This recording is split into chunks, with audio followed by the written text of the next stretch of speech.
Good morning. My name is Tom Beatini. I'm applying for the position of Professional Learning Consultant with NWEA. Since 2011, I have been a teacher trainer for Casio America. I conduct graph and calculator training workshops for math teachers. I develop my own materials based on relevant state and national standards in which I incorporate pedagogical techniques and teaching practices advocated by the NCTM. I model lessons to help teachers overcome their trepidation of learning something new.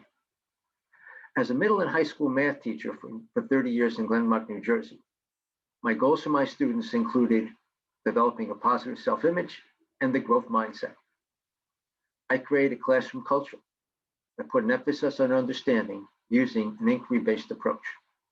By communicating my expectations and using formative assessments, students develop confidence in their abilities while learning from their setbacks. When learners have a growth mindset, they discover the power of persistence and become confident problem solvers, true learning has been achieved. Since my retirement from Glen Rock in 2013, I have worked as a consultant at Union City Public Schools in Union City, New Jersey, at 2 middle schools and the STEM high school. I provide in-class support to help math teachers improve instruction. That includes planning, development of assessments, modeling lessons that help students take ownership of their learning, co-teaching students. I mentor new teachers and provide veteran teachers with new ideas and techniques, as well as helping them improve their content knowledge and pedagogy. I work with the math coaches, plan professional development, align the math standards, and analyze state and district assessment data. I applied for this position because my skill set mirrors the job description. My passion for teaching and helping learners of all ages rise to the challenge of learning something new, especially using an inquiry-based, hands-on learning approach, is something I enjoy. This technique promotes ownership of one's own learning and development of a growth mindset. In Glen Rock, 1 year, our scores dropped on the state math assessment, and the administration asked me to analyze the results and identify areas of weakness. I did so, and I also developed tasks that were shared with members of the math department so that they could address these areas of concern. Upon debriefing students after taking the math assessment, they indicated that completing these tasks was the most valuable activity they did as part of their preparation for the state assessment. In Union City, I work with the math coach to analyze standardized test results and identify areas of concern, which generally were problems that addressed higher order thinking skills. I developed an approach called You Beat the Judge theme problems. Problems of this type provide an opportunity for students to answer open-ended problems in which they compare their responses with the responses of other students in the class. Thus, students can learn through formative assessment what a good response looks like. Teachers can check students' conceptual understanding while identifying learning gaps and misconceptions during instruction, before faulty reasoning becomes consolidated and difficult to remediate. The math teachers use these materials to address areas of need. My approach to teaching supports improvement of instruction using inquiry-based hands-on learning. Because I know how to remove the fear factor of learning something new, I have had success in working with adult learners to improve their teaching and improve their pedagogy. The following video clip is an excerpt of a lesson now used by teachers in schools in which I've worked and illustrates my approach to professional development.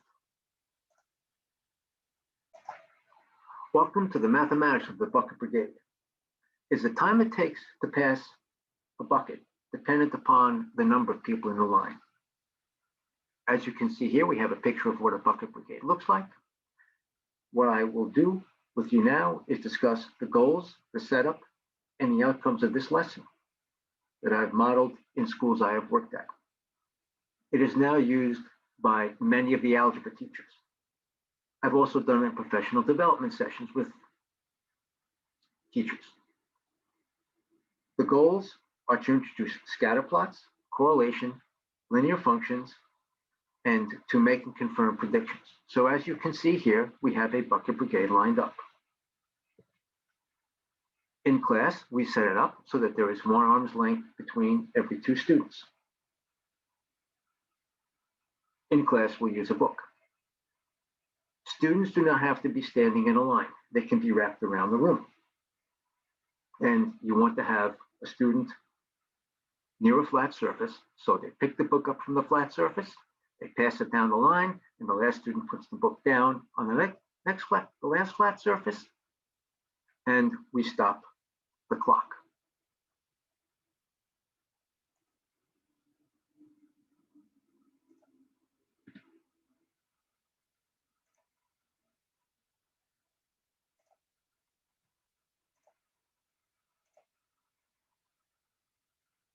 Now, on the right-hand side, you see the activity.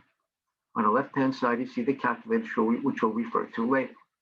So the way you identify groups of students to do the bucket brigade is you identify them by characteristics. So what we need is volunteers with different characteristics. You survey the room ahead of time to see what the class looks like.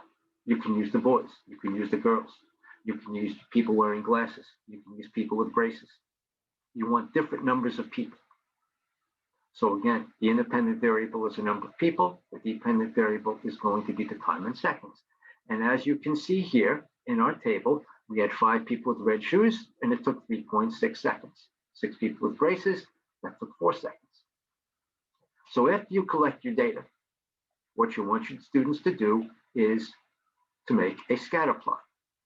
And then they want to identify 2 points to find the eyeball line of best fit. You can either have students do this together in pairs, or you can lead the class through it.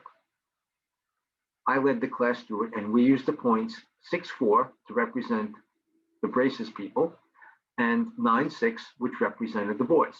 And we came up with the equation y equals 0.67x. We also, just for fun, used the points 3.2.3 and 9.6 and came up with a different equation.